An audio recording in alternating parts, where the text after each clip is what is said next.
नमस्कार, आप देख रहे हैं कशिश न्यूज और आपके साथ मैं हूं दीपक शर्मा। इन दिनों मुद्दा बेहद गर्म है गठबंधन का। दो प्रमुख खेमे हैं और उन खेमों में अलग अलग दलों की साझेदारी सियासी तौर पर बेहद ही दिलचस्प कभी कभी बन जाती है। अगर बात एनडीए खेमे की करें तो उसमें भी दर्जन भर के करीब दल राष्ट्रीय स्तर पर अपनी अपनी दमखम को लेकर एक दूसरे से प्रतियोगिता और प्रतिद्वंदिता दिखाते रहते हैं। केंद्रीय स्तर पर अलग समीकरण सेट होता है, राज्य के स्तर पर अलग समीकरण सेट होता है। यही बात यूपीए खेमे के लिए भी, यानी कि जिसे अब आईएनडीआई अलायंस कहते हैं, उस अलायंस के लिए भी उतनी ही सटीक है। कभी कभी केंद्रीय स्तर पर अलग खेमेबाजी और अलग गुटों की साझेदारी देखने को मिलती है, तो राज्य के स्तर पर भी अपनी अपनी जरूरतों के हिसाब से नफा नुकसान नाप कर सहयोगी साठगांठ करते, एक दूसरे से मुकाबला करते, अलग अलग परिस्थितियों में अलग अलग स्थिति स्पष्ट करते नजर आ जाते हैं। फिलहाल तो झारखंड की अगर हम बात करें तो झारखंड में आईएनडीआई अलायंस सत्ता में है, लेकिन अलग अलग राज्यों में हो रहे चुनाव में झारखंड के गठबंधन की गांठें कहीं खुलती, कहीं ढीली होती, तो कहीं एक दूसरे से उलझती नजर आ रही है। आज मुद्दा में इसी विषय पर हम बात करेंगे कि झारखंड में दोस्त बाहर दुश्मन, कांग्रेस और जेएमएम का कैसा गठबंधन। मुद्दे पर बातचीत के लिए हमारे साथ कुछ मेहमान जुड़े हुए हैं, उनसे आपका परिचय करा दें। कांग्रेस की ओर से पार्टी का पक्ष रखने के लिए सुनील सिंह जी हैं, जेडीयू की ओर से सागर कुमार हैं और आरजेडी की ओर से रंजन यादव हैं। आप तीनों का बहुत बहुत स्वागत है। सबसे पहले तो सुनील जी, पहली प्रतिक्रिया इस मुद्दे पर आपकी ही चाहेंगे कि गठबंधन की गांठें कहीं उलझती, कहीं ढीली पड़ती और कहीं टाइट होती नजर आती है। ये कैसा गठबंधन है जो परिस्थिति के अनुसार, फायदे के अनुसार तैयार होता है, जैसा विपक्ष आपके परिस्थितियों के हिसाब से आरोप लगा रहे हैं, उस पर जवाब चाहेंगे सुनील जी। दीपक जी, निश्चित तौर पर लोकतांत्रिक राष्ट्र में जो दुनिया का सबसे बड़ा लोकतांत्रिक राष्ट्र भारत है और जेएमएम कांग्रेस आरजेडी झारखंड में बिल्कुल तटस्थ गठबंधन है, एक मजबूत गठबंधन है। लेकिन बंगाल के चुनाव में, असम के चुनाव में और बिहार के चुनाव में इसी कारणवश गठबंधन नहीं हो सका।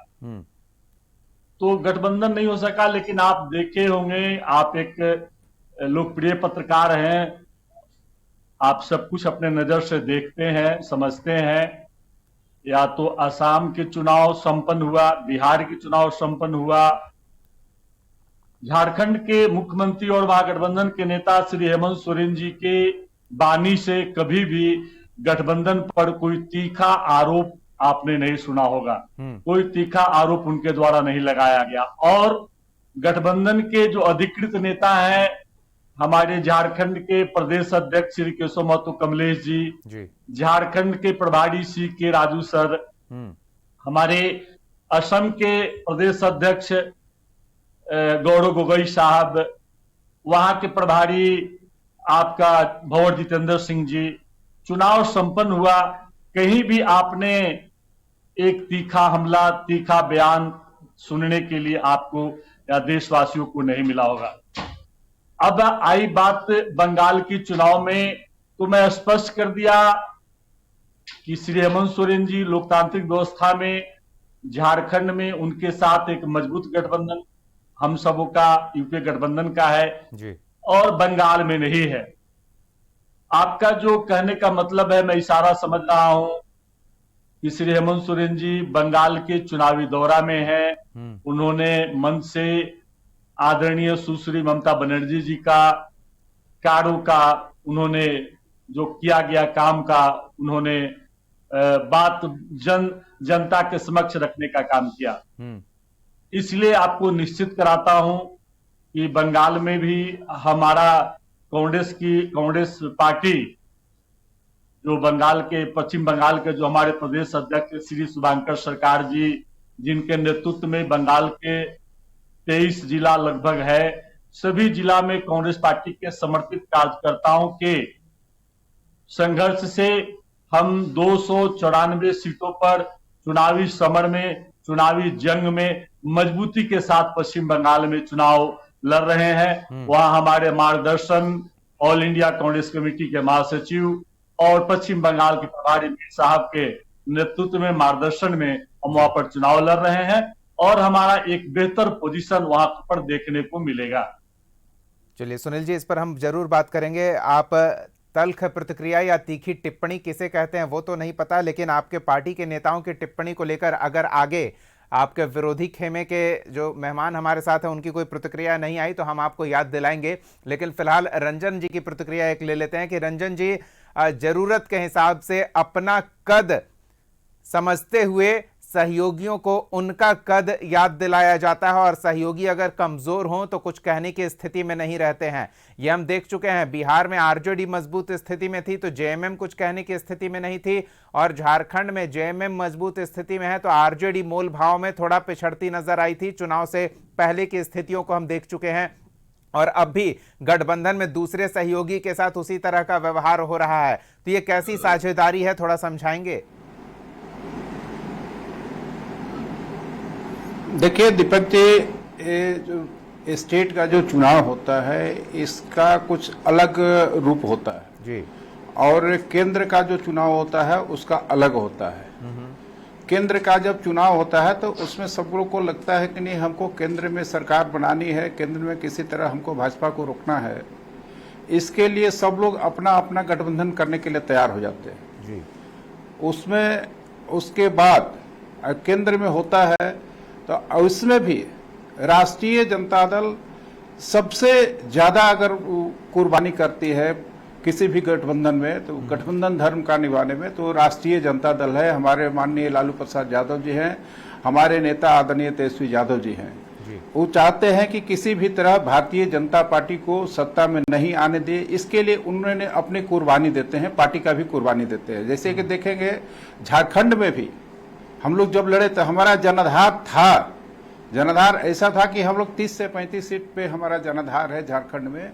लेकिन हमने, हमारे आदरणीय लालू प्रसाद यादव जी और आदरणीय तेजस्वी प्रसाद यादव जी ने इसको कुर्बानी दी कि नहीं, हमको भारतीय जनता पार्टी को किसी तरह सत्ता में आने से रोकना है, क्योंकि सांप्रदायिक पार्टी को सत्ता में नहीं आने दे। इसके लिए उन्होंने कुर्बानी कर दी और अपने सीट का समझौता में सीट को कम कर दिया। बाकी रहा स्टेट का अलग चुनाव। स्टेट का अलग चुनाव में सभी पार्टी चाहता है कि नहीं, हम अपने अपने दल को मजबूत करें, हमारा दल का फैलाव हो। हमारा दल अगर किसी राज्य का दल है तो चाहते हैं कि राष्ट्रीय दल बने।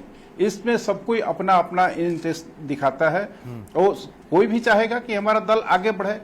इसके लेकर वो किसी राज्य में गठबंधन नहीं हो पाता है।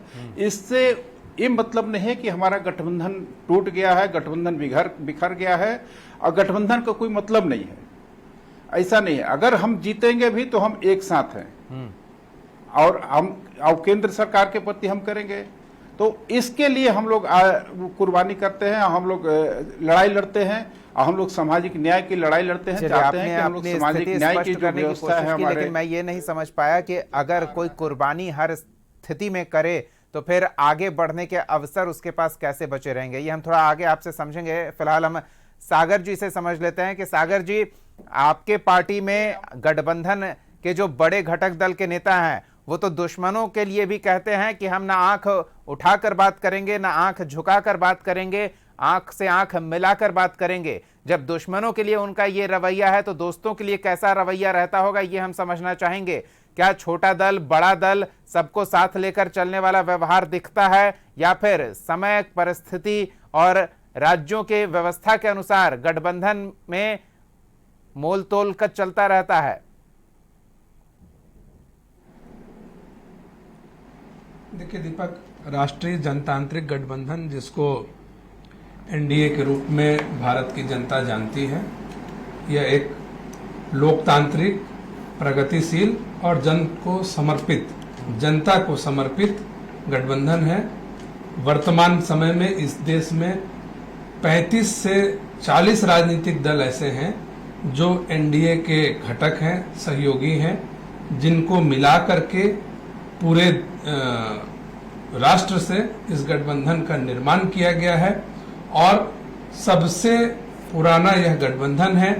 आज आप देखे होंगे कि हमारी पार्टी जेडीयू जो इस गठबंधन की सहयोगी है, बिहार में भी, झारखंड में भी हम लोगों ने साथ में विधानसभा का चुनाव लड़ा, पहले भी और 2024 में भी, और देश के स्तर पर भी, राष्ट्र के स्तर पर भी जेडीयू का गठबंधन भारतीय जनता पार्टी और एनडीए के सहयोगी दलों के साथ रहा है। इस गठबंधन को बहुत ही अच्छे वातावरण में और पूरी सूझबूझ और समझ के साथ अभी तक हम लोग निभाते हुए आ रहे हैं। हाँ, ये अलग बात है कि बीच में कभी कभी किसी कंफ्यूजन के कारण हम लोग गठबंधन से अलग भी रहे, लेकिन फिर से पुनः जो हमारा पुराना जो गठबंधन था उसमें हमारी पार्टी ने लौटने का कार्य किया है। रह गई बात जो हमारे विपक्षी दल हैं, पहले तो इनको यह बताना चाहिए कि इनका गठबंधन कहीं एग्जिस्ट कर भी रहा है या नहीं कर रहा है, क्योंकि जिस इंडिया गठबंधन की आपने चर्चा की और हमारे मित्र प्रवक्ता भी बता रहे हैं, वह गठबंधन तो माननीय नीतीश कुमार जो हमारे नेता हैं उनकी उपज थी। वह इस गठबंधन का संयोजन का काम कर रहे थे। उन्होंने पूरे देश में घूम करके अलग अलग पार्टियों के नेताओं से मुलाकात कर इस बेहद मजबूत गठबंधन के निर्माण का एक प्रयास उन्होंने किया था, लेकिन अति महत्वाकांक्षी कांग्रेस पार्टी के कारण यह गठबंधन आगे नहीं बढ़ सका और उसके बाद एक एक करके पहले आम आदमी पार्टी, फिर तृणमूल कांग्रेस और फिर स्वयं कांग्रेस पार्टी ने इस गठबंधन से स्वयं को अलग करने का काम किया। आज आप देखेंगे कि कोई बैठक इंडिया गठबंधन की नहीं हो रही है। उसके बाद नाम पर भी संशय है, कहीं इंडिया गठबंधन का नाम लिया जाता है, कहीं इसको पीडीए के तौर पर बोला जाता है। हाल ही में अखिलेश यादव जी ने अपने फेसबुक पर पोस्ट किया था कि अब पीडीए की प्रेस वार्ता होगी प्रधानमंत्री जी के लाइव आने के बाद। तो पहले तो आपके गठबंधन का नाम क्या है इसको जरूर तय कर लेना चाहिए। और आपने हाल के दिनों में देखा, चाहे वो बिहार के चुनाव हो, चाहे वो आसाम के चुनाव हो, या अभी बंगाल का चुनाव जो जारी है, इसमें आप लोगों ने देखा, देश की जनता ने भी देखा कि कैसे एक दूसरे को साथ में लेकर चलने की बात करने वाले, एक दूसरे के साथ बैठ के चाय पानी पीने वाले, एक दूसरे के साथ बैठ के रणनीति बनाने वाले और एनडीए को रोकने का सपना देखने वाले दल कैसे अलग अलग राज्यों में जा करके अपने ही सहयोगियों के विरुद्ध में और उनको नस्तो नाबूद करने का काम करते हैं। ये सभी लोगों को देखा हुआ है, पूरा राष्ट्र जानता है। लेकिन एनडीए के अंदर में आप अगर देखें तो हम लोगों ने झारखंड में भी भारतीय जनता पार्टी को सपोर्ट करने का काम किया। देश में हमारे जो सांसद है वो भारतीय जनता पार्टी और एनडीए की सरकार को सपोर्ट कर रहे हैं। नागालैंड में हम लोगों ने सपोर्ट किया भारतीय जनता पार्टी की सरकार को। मणिपुर में हम लोगों ने सपोर्ट किया भारतीय जनता पार्टी की सरकार को। अरुणाचल में जब हमारे विधायक थे तब भी हमने अपने जो सहयोगी दल हैं उनको हमेशा सहयोग करने का काम किया है। ये नहीं कि अलग अलग राज्य हैं तो हम अब बिल्कुल, और मतभेद के स्थिति बनी थी तो गठबंधन टूट गया। मतलब ऐसा नहीं कि गठबंधन में रहते हुए हम झगड़ा करते रहे हैं, ये बातें नहीं देखने को मिली। हमारे आपके पास सागर जी, जरा सुनील जी के पास चलते हैं। सुनील जी आ रहे हैं। सागर जी, जीतने के बाद हमने हमेशा अपने सहयोगियों को सहयोग किया। बिल्कुल, सुनील जी से समझ लेते हैं। सुनील जी कहते हैं दुश्मन का दोस्त दुश्मन ही होता है। आप की पार्टी बंगाल में टीएमसी के मुकाबले में है, लेकिन वहां टीएमसी का जो समर्थन कर रहे हैं वो आपके दोस्त कैसे हो सकते हैं? वो तो आपको हराने का, आपको नुकसान पहुंचाने का काम कर रहे हैं। तो फिर ये मजबूरी वाली दोस्ती मानी जाएगी, मजबूती वाली दोस्ती तो नहीं दिख रही है। दीपक जी, मैं आपको निश्चित तौर पर स्पष्ट कर देता हूं कि मैंने स्पष्ट भी कर दिया आपको कि देश लोकतांत्रिक राष्ट्र, दुनिया का सबसे बड़ा लोकतांत्रिक राष्ट्र है। और एक बात बड़ा स्पष्ट है कि धर्मनिरपेक्ष पार्टी जो है, जब राष्ट्रीय चुनाव होती है, लोकसभा का चुनाव होता है, तो सभी लोग एक पक्ष में खड़ा होते हैं। जिसका आपको उदाहरण प्रस्तुत किया गया कि आज से आपके भारत सरकार के भारत के प्रधानमंत्री आदरणीय नरेंद्र मोदी जी ने चुनाव 5 राज्यों के चुनाव के क्रम में ही विशेष सत्र 3 दिन का बुलाने का काम किया। कहीं पे निगाहें, कहीं पे निशाना। उन्होंने परिसीमन को निशाना बनाते हुए और महिला आरक्षण बिल को लाने का काम किया। सुनील जी, हम उधर नहीं जा रहे हैं। देखिए, रंजन जी ने एक बात साफ गोई से कह दी कि हमें भी संगठन विस्तार की इच्छा रहती है, तो जहां हम स्पेस देखते हैं वहां संगठन विस्तार का प्रयास करते हैं। तो असम में आपकी पार्टी चुनाव लड़ रही थी, उसे संगठन विस्तार के तौर पर हम देख रहे हैं, उस पर हम कोई सवाल नहीं कर रहे हैं। लेकिन बंगाल में क्या भूमिका है आपके सहयोगियों की, ये हम देख पा रहे हैं। वो आपके दुश्मनों के पक्ष में प्रचार कर रहे हैं। अपने संगठन विस्तार का काम करते तो वो आप एक वजह बता सकते थे कि चलिए ठीक है, आपको भी 2-4 सीटों पर प्रत्याशी उतारने का अवसर मिल रहा है, पार्टी बढ़ रही है, ये आपकी कोशिश हो सकती है। लेकिन वो कोशिश नहीं हो रही, वो तो आपको नुकसान पहुंचा रहे हैं सीधे सामने खड़े होकर। मैं आपको स्पष्ट कर दिया कि यहाँ पर हेमंत सोरेन जी कांग्रेस पार्टी को नुकसान नहीं पहुंचा रहे हैं। मैं तो कहा कि अगर हेमंत सोरेन जी ने तृणमूल कांग्रेस की नेत्री और लगातार 15 वर्षों से पश्चिम बंगाल की जनता का मुख्यमंत्री के रूप में नेतृत्व कर रही सुश्री ममता बनर्जी जी के समर्थन नेतृत्व में उन्होंने प्रचार करने का काम कर रहे हैं, इसको लोकतांत्रिक नजर से आप देखिए तो हेमंत सोरेन जी ने उनके पक्ष में प्रचार कर रहे हैं, न कि कांग्रेस के खिलाफ में वो मंच पर जाकर कांग्रेस का विरोध कर रहे हैं। अगर किसी भी मंच पर वो अगर बात रख रहे हैं तो आप देखिए कि ममता बनर्जी जी के कार्यों का उन्होंने प्रस्तुत अपना पानी से सभी लोगों को बता रहे हैं। और जो देश के प्रधानमंत्री और भारतीय जनता पार्टी भारत के साथ जो गंदी राजनीति कर रही है, भारत के जनता के साथ जो गंदी राजनीति कर रही है, उस बात को कन्विंस करने का श्री हेमंत सोरेन जी ने काम कर रहे हैं। तो इसको मैं कांग्रेस पार्टी का विरोध नहीं मानूंगा। दूसरा जो सबसे महत्वपूर्ण चीज है, हम सब अपने चलते हैं राज्य के चुनाव में, हमारा झारखंड के चुनाव में, झारखंड के विधानसभा चुनाव में हमारे झारखंड के संगठन स्पष्ट बोला कि यहाँ पर अलायंस की जरूरत है। हम महागठबंधन अलायंस में लड़ेंगे, जो राष्ट्रीय महागठबंधन है वो झारखंड की भी धरती पर लड़ेंगे। लेकिन बंगाल की चुनाव में बंगाल के संगठन ने स्पष्ट, वहां कांग्रेस पार्टी की संगठन ने और वहां पर हमारे जो प्रदेश अध्यक्ष श्री शुभांकर सरकार के नेतृत्व वाली संगठन ने स्पष्ट कहा कि हम यहाँ पर इंडिपेंडेंट चुनाव लड़ेंगे। तो हमारा जो संगठन पहली प्राथमिकता होता है, हमारे राष्ट्रीय अध्यक्ष खड़गे साहब हो, हमारे एलओपी नेता श्री राहुल गांधी जी हो। सुरेश जी, आपकी बात को माने तो झारखंड में कांग्रेस सांगठनिक रूप से जो जिम्मेदारी संभाल रहे हैं नेता, वो नहीं चाहते कि कांग्रेस मजबूत हो, क्योंकि बंगाल में तो संगठन के नेता चाह रहे हैं कि हम अपने बलबूते एक बार चुनाव लड़के देख लें, कितनी ताकत है, कितना हम धरातल पर मौजूद हैं, इसका आकलन हो जाएगा। लेकिन आप मान रहे हैं कि झारखंड में सांगठनिक तौर पर नेता बेहतर प्रयास नहीं कर रहे हैं? दीपक जी, बिल्कुल झारखंड में हमारे कांग्रेस पार्टी के नेता, अगर यहाँ पर 24 जिला है, सभी जिला में हमारा मजबूत संगठन है। मैं तो स्पष्ट कर दिया कि धर्मनिरपेक्ष पार्टी को रोकने के लिए, जो भाईचारा को तार-तार करने का प्रयास करता है, जो विकास को रोकने की प्रयास करता है, जो विकास की बात नहीं करता हो, सिर्फ बात करता हो रोहिंग्या मुसलमानों की बात करता हो, बीच कैसे राज्य जले उसकी बात करता हो, लेकिन देश में अन्य राज्य जो जल रहा है भारतीय जनता पार्टी का उस पर बात नहीं करता। तो मैं स्पष्ट किया कि भारतीय जनता पार्टी की नियत और नीति जनहित में, राजहित में, राष्ट्रहित में नहीं है। तो हम महागठबंधन एकजुटता के साथ झारखंड में है और कहीं भी हमारा यहाँ भी संगठन बिल्कुल मजबूत है। अगर मजबूत नहीं होता तो आप स्पष्ट करें कि हम 30 सीट पर चुनाव लड़े, हम 16 सीट पर जीत हासिल किए, 7 सीट पर हम 1000, 2000 और 2500 वोट से हारने का। चलिए, यही सवाल हम रंजन जी से भी जान लेते हैं और उनके संगठन की ओर से उनका क्या पक्ष है ये भी समझ लेते हैं कि मजबूती वाली दोस्ती नहीं दिख रही है, ये मजबूरी की दोस्ती है कि हम खुद से अपने बलबूते न संगठनिक रूप से न सरकार में कुछ करने की स्थिति में हैं, तो जो मिल रहा है उसे स्वीकार करें और चुपचाप साथ खड़े रहें। रंजन जी। दीपक जी, देखिए, जो हमारे मित्र सागर जी बोल रहे थे कि हमारा गठबंधन अटूट है और हमारी मजबूत गठबंधन है, तो इस पे हम जरूर कहना चाहते हैं कि इनकी गठबंधन है, लेकिन अवसरवादी गठबंधन है। ये अवसर के गठबंधन किए हैं। जब इनका स्थिति जब खराब होने लगती है, जब बीजेपी से इनकी अच्छी नहीं होती है, तो ये पलट के इधर आते हैं और हमारे साथ इनके गठबंधन होती है।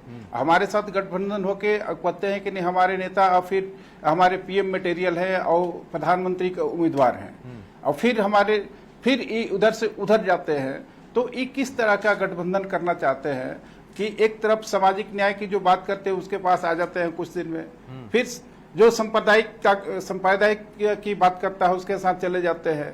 तो हम इस कैसे माने? लेकिन गठबंधन की अगर बात करनी है तो हमसे पूछिए, राष्ट्रीय जनता दल से पूछिए, हमारे राष्ट्रीय अध्यक्ष आदरणीय लालू प्रसाद यादव जी से पूछिए कि गठबंधन क्या होता है।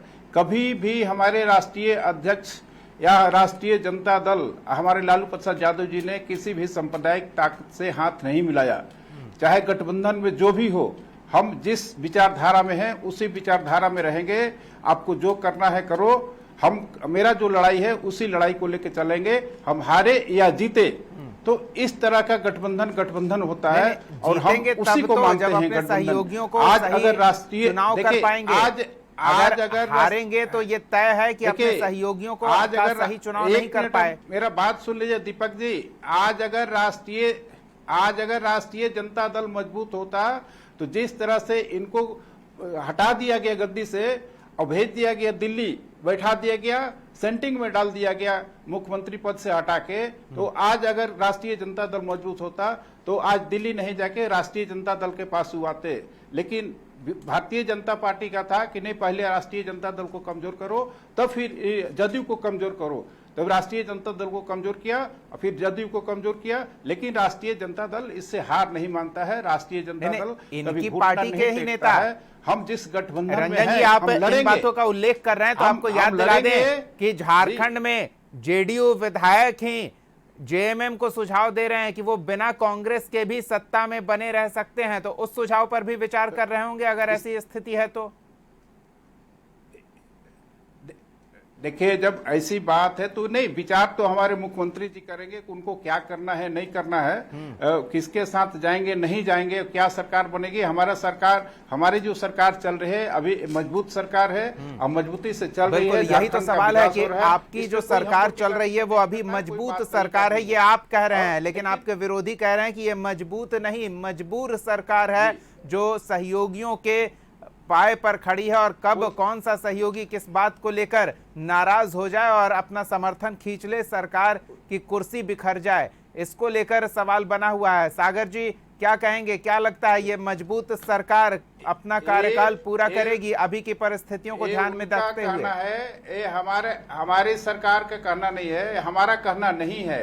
हमारी सरकार यहाँ मजबूत स्थिति में है और झारखंड का विकास हो रहा है, ये हमारा कहना है। चलिए ठीक है, हम सागर जी से समझ लेते हैं ना कि उन्हें भी सरकार मजबूत स्थिति में दिख रही है।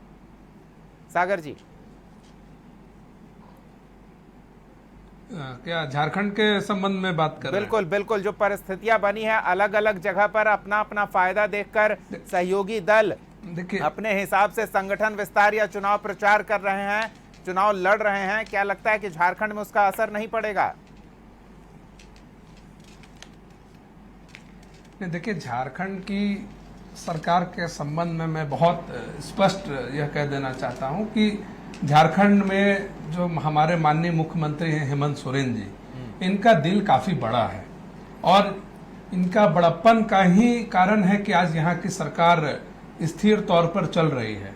क्योंकि जिस तरीके से झारखंड मुक्ति मोर्चा के केंद्रीय अध्यक्ष और एक बड़े आदिवासी नेता हेमंत सोरेन जी को विपक्ष के लोगों ने और इनके गठबंधन के लोगों ने छलने का काम किया, चाहे वो बिहार हो या फिर असम का चुनाव हो, जिस तरीके से उनके और उनकी पार्टी की उपेक्षा की गई, ये निश्चित तौर पर बहुत दुखद है।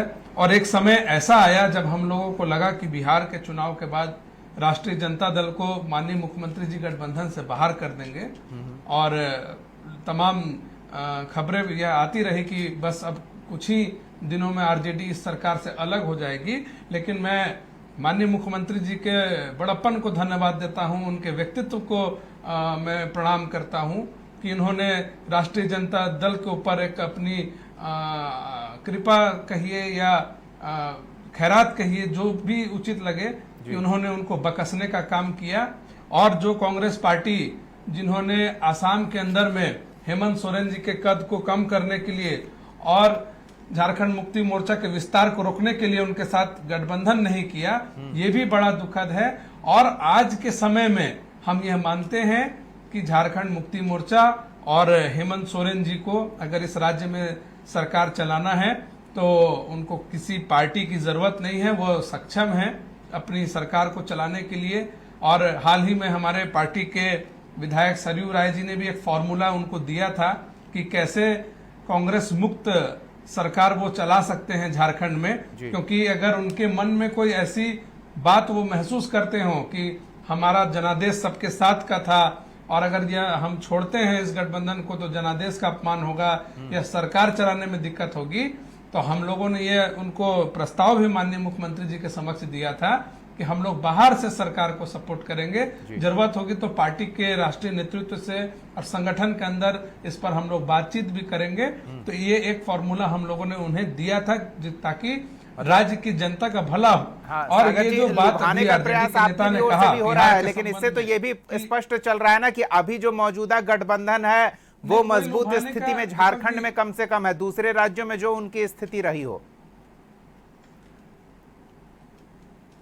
नहीं, हम लोगों ने ये कोई लुभाने का प्रयास नहीं है, ये कोई लालच देने का प्रयास नहीं है, ये महज एक प्रस्ताव था जो कि बात बात में हमारे पार्टी के विधायक ने दिया कि अगर माननीय मुख्यमंत्री जी असहज अपने आप को महसूस कर रहे हो, यदि वो महसूस कर रहे हो कि जनता का जो जनादेश है उसका अपमान हो जाएगा अगर हम इस गठबंधन से बाहर मतलब आप ये सुझा रहे हैं कि जेएमएम के पास विकल्प है, मौजूदा सहयोगियों के साथ ही सत्ता में बने रहें या फिर नए सहयोगियों की तलाश करें। ये विकल्प झारखंड में जेएमएम के पास है। दूसरे राज्यों में जो स्थिति बनी है, दूसरे राज्यों में मौजूदा सहयोगी कितने सकारात्मक और सहयोगात्मक व्यवहार दिखा रहे थे जेएमएम के साथ, इसकी अगर आने वाले दिनों में समीक्षा करती है पार्टी, जैसा कि पार्टी के नेता प्रेस कॉन्फ्रेंस में अपनी बात रख भी चुके हैं। कांग्रेस के नेता सरकार की मीन मेख निकालकर अपनी स्थिति भी स्पष्ट कर चुके हैं। तो इन परिस्थितियों के आधार पर झारखंड में सत्ता का समीकरण आने वाले समय में क्या होगा,